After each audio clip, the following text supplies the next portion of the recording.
Welcome. We're here at Restaurant 11 Madison Park. I'm Daniel Humm. I'm the chef here.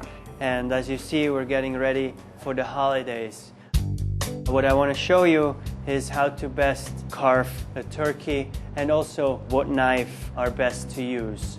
You're going to need a meat fork. Then also I recommend to use a boning knife. You're going to use that to remove the legs and the breast. And then last, a slicer.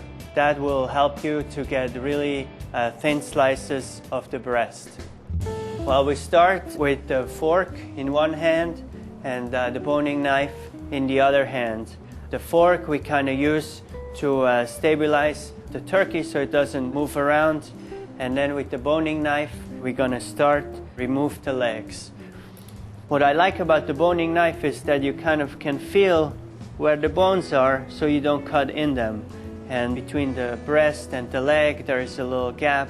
If your knife is really nice and sharp, you really don't need to put a lot of pressure.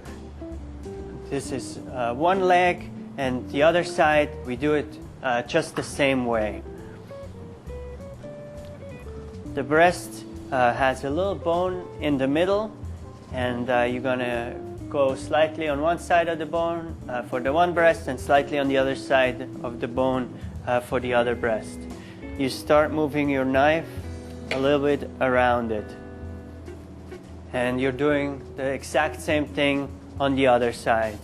You use the fork to stabilize the turkey. You cut slowly on this side, and it takes maybe 6-7 cuts until you kind of feel that your knife is hitting the bottom here.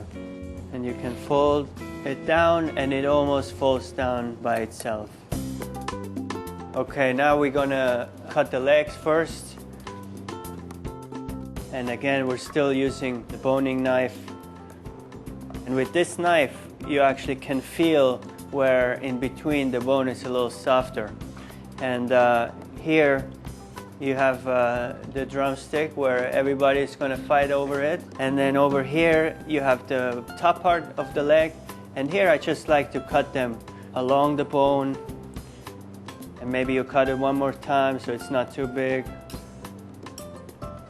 Then for the breast, we use the slicing knife.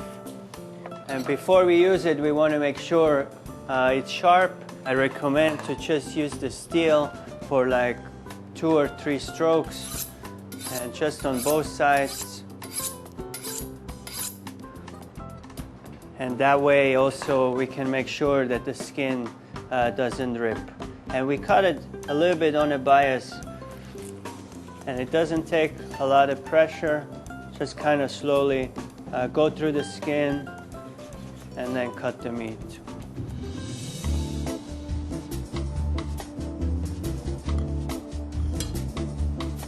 I like to serve it family style with all the, side dishes. And I want to show you one plate. We're going to use a little bit of the breast here and a piece of the leg, so you have some dark meat as well. And for sides we have some brioche raisin stuffing, some cranberries here, some Brussels sprouts as well with a little bacon. We have some sweet potatoes. And then of course in the end we finish with a little gravy. Remember, the key to carving your turkey properly are the right tools and sharp knives, and of course great recipes. Please enjoy your holidays.